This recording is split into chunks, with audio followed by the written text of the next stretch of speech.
भीमाशंकर ज्योतिर्लिंग भगवान शिव का छठा ज्योतिर्लिंग है। इस ज्योतिर्लिंग का नाम दानव कुंभकर्ण के पुत्र भीम के नाम पर पड़ा है। यहीं पर भोलेनाथ ने उसका वध किया था। हर हर महादेव। सनातनी टेल्स बाय राज में आप सभी का स्वागत है। कहा जाता है कुंभकर्ण के एक पुत्र का नाम भीम था। कुंभकर्ण को करकटी नाम की एक महिला पर्वत पर मिली थी।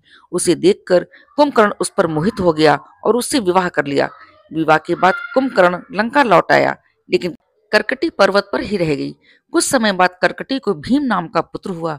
जब श्री राम ने कुंभकर्ण का वध कर दिया तो करकटी ने अपने पुत्र को देवताओं के छल से दूर रखने का फैसला किया। बड़े होने पर जब भीम को अपने पिता की मृत्यु का कारण पता चला तो उसने देवताओं से बदला लेने का निश्चय कर लिया। भीम ने ब्रह्मा जी की तपस्या करके उनसे बहुत ताकतवर होने का वरदान प्राप्त कर लिया।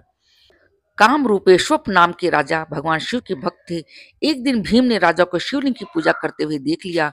भीम ने राजा को भगवान की पूजा छोड़ उसकी पूजा करने को कहा। राजा की बात ना मानने पर भीम ने उन्हें बंदी बना लिया।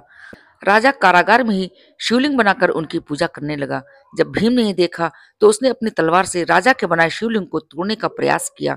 ऐसा करने पर शिवलिंग में से स्वयं भगवान शिव प्रकट हो गए।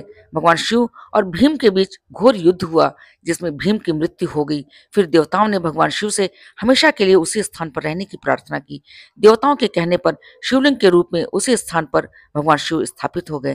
इस स्थान पर भीम से युद्ध करने की वजह से इस ज्योतिर्लिंग का नाम भीमाशंकर पड़ गया। भीमाशंकर बहुत ही प्राचीन मंदिर है, लेकिन यहाँ के कुछ भाग का निर्माण नया भी है। इस मंदिर के शिखर का निर्माण कई प्रकार के पत्थरों से किया गया है। यह मंदिर मुख्यतः नागर शैली में बना हुआ है। मंदिर में कहीं कहीं इंडो आर्यन शैली भी देखी जा सकती है। भीमाशंकर मंदिर से पहले ही शिखर पर देवी पार्वती का एक मंदिर है। इसे कमलजा मंदिर कहा जाता है। मान्यता है इसी स्थान पर देवी ने राक्षस त्रिपुरासुर से युद्ध में भगवान शिव की सहायता की थी।